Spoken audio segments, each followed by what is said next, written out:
శ్రీ శ్రీ శ్రీ జగదాంబ జ్యోతిష్యాలయం సంపూర్ణ కార్తీక మహాపురాణము 27వ రోజు పారాయణము త్రయోవింశాధ్యాయము విష్ణు గణాలు చెప్పిన చోళ విష్ణుదాసుల కథానంతరం ధర్మదత్తుడు మరలా వారిని ఓ గానాధిపతులారా జయ విజములు వైకుంఠమందలి విష్ణుద్వారపాలకులని విని ఉన్నాను. వారెటువంటి పుణ్యం చేసుకోవటం వలన విష్ణుస్వరూపులై అంతటి స్థానాన్ని పొందారో తెలియజేయండి అని అడగడంతో ఆ గణాధిపతులు చెప్పనారంభించారు. జయ విజముల పూర్వజన్మలు తృణబిందుడి కూతురు దేవహుతి. ఆమె యందు కర్దమ ప్రజాపతి యొక్క దృకస్థలనం జరగడం వలన ఇద్దరు కుమారులు కలిగారు. వారిలో పెద్దవాడు జయుడు, రెండోవాడు విజయుడు. వాళ్ళిద్దరూ కూడా విష్ణుభక్తి పారాయణులే అయ్యారు.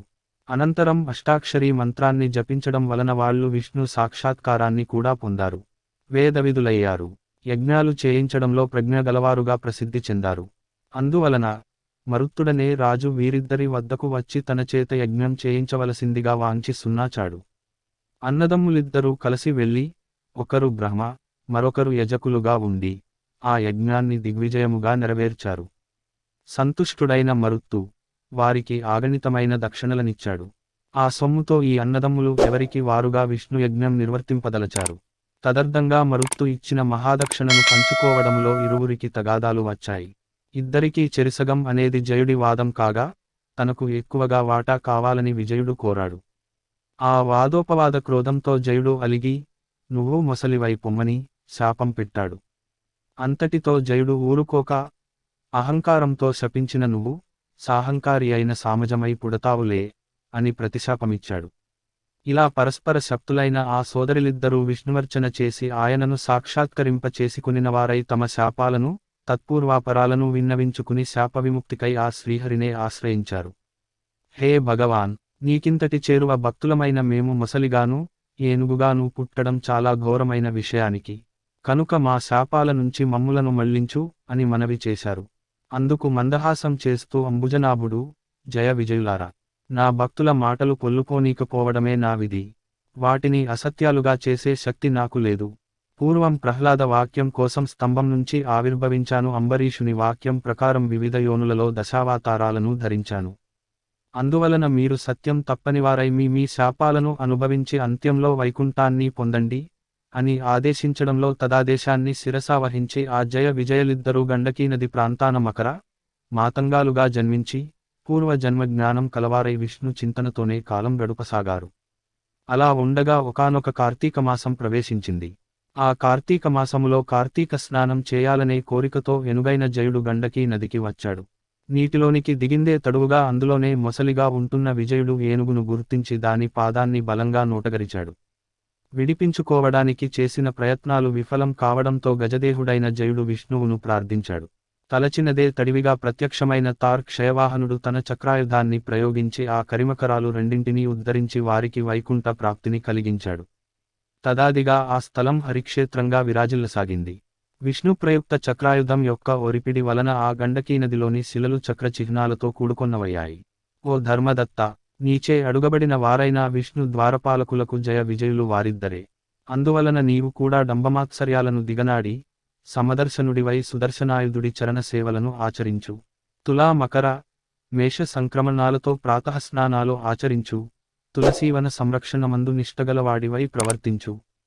గోబ్రాహ్మణులను విష్ణుభక్తులను సర్వదా సేవించు. కోర్ర ధాన్యము పులికడుగు నీరు వంగా మొదలైన వాటిని విసర్జించు. జన్మ ప్రభృతిగా నీవు అనుష్ఠిస్తున్న ఈ కార్తీక విష్ణువ్రతం కంటే ధన తపో యజ్ఞ తీర్థాలు ఏవీ కూడా గొప్పవి కావని గుర్తుంచుకో. ఓ విప్రుడా, దైవ ప్రీతికరమైన విష్ణు వ్రతాచరణం వలన నీవు నీ పుణ్యంలో సగభాగం అందుకొనడం వలన ఈ కలహా కూడా ధన్యులయ్యారు. ప్రస్తుతం మేము ఆమెను వైకుంఠానికి తీసుకుని వెడుతున్నాము అని విష్ణుగణాలు ధర్మదత్తునితో హితవాడి అతనిని పునః నియమవ్రత నిష్ఠుడిని చేసి కలహా సమేతంగా విమానాన వైకుంఠానికి బయలుదేరారు. నారదుడు చెబుతున్నాడు, పృథురాజా, అతిపురాతమైన ఈ పుణ్యేతిహాసాన్ని ఏ మానవుడైతే వింటున్నాడో ఇతరులకు వినిపిస్తున్నాడో వాడు శ్రీ మహావిష్ణువు యొక్క సంపూర్ణానుగ్రహానికి పాత్రుడై విష్ణు సాన్నిధ్యాన్ని పొందదగిన జ్ఞానాన్ని పొందుతున్నాడు. త్రయవింశోధ్యాయ సమాప్త. 23వ అధ్యాయము సమాప్తము. చతుర్విశున్నాశోధ్యాయ. నారదుడు చెప్పినదంతా విని ఆశ్చర్యమయుడైన పృథు చక్రవర్తి, హే దేవర్షి, ఇప్పుడు నువ్వు చెప్పిన హరిక్షేత్రం గండకీ నదులు లాగానే గతంలో కృష్ణ, సరస్వతి ఇత్యాది నదుల గురించి విన్నాను. ఆ మహామహిమలన్నీ ఆ నదులకు చెందినవా, లేక ఆ క్షేత్రాలకు చెందినవా, విశదపరిచవే అని కోరగా మరలా నారదుడు చెప్పసాగాడు. శ్రద్ధగా విను. కృష్ణానది సాక్షాత్తు విష్ణు స్వరూపం, సరస్వతీనది శుద్ధ శివస్వరూపం. వాటి సంగమ మహాత్మ్యం వర్ణించడం బ్రహ్మకు కూడా అసాధ్యమే అవుతుంది. కృష్ణా సరస్వతీ నదుల ప్రాదుర్భావము. ఒకానొక చాక్షుష మన్వంతరంలో బ్రహ్మదేవుడు సహ్యపర్వత శిఖరాలపై సవనం చేసేందుకు సమాయత్తుడయ్యాడు. హరిహరులతో సహా సర్వదేవతలు, మునులు కూడా కలిసి ఒకానొక దైవత ముహూర్తంలో బ్రహ్మకు యజ్ఞ దీక్ష నీయడానికి నిర్ణయించి కర్త యొక్క కళత్రమైన సరస్వతికి విష్ణుమూర్తి ద్వారా కబురు పంపారు. అయిన సరస్వతి సమయానికి అక్కడకు చేరుకోలేదు. దీక్షా ముహూర్తం అతిక్రమించరాదనే నియమం వలన భృగు మహర్షి, ఏ విష్ణు, సరస్వతి ఎందుకు రాలేదో తెలియదు, ముహూర్తం దాటిపోతోంది, ఇప్పుడేమిటి గతి అని ప్రశ్నించడంతో శ్రీహరి చిరునవ్వు నవ్వుతూ, సరస్వతి రాని పక్షంలో బ్రహ్మకు మరి ఒక భార్య అయిన గాయత్రి దీక్షాపతిగా విధించండి అని సలహా ఇచ్చాడు. ఆ సలహాను శివుడు కూడా సమర్థించడంతో భృగువు గాయత్రిని రప్పించి, బ్రహ్మ యొక్క దక్షిణ భాగంలో ముందుగా ఆమెను ప్రవేశపెట్టి దీక్షావిధిని ఏర్పరచాడు. ఆ విధంగా ఋషులందరూ కలిసి హరిహరుల సమక్షంలో బ్రహ్మకు దీక్ష నీయడం పూర్తి చేయగానే అక్కడకు సరస్వతి చేరుకుంది.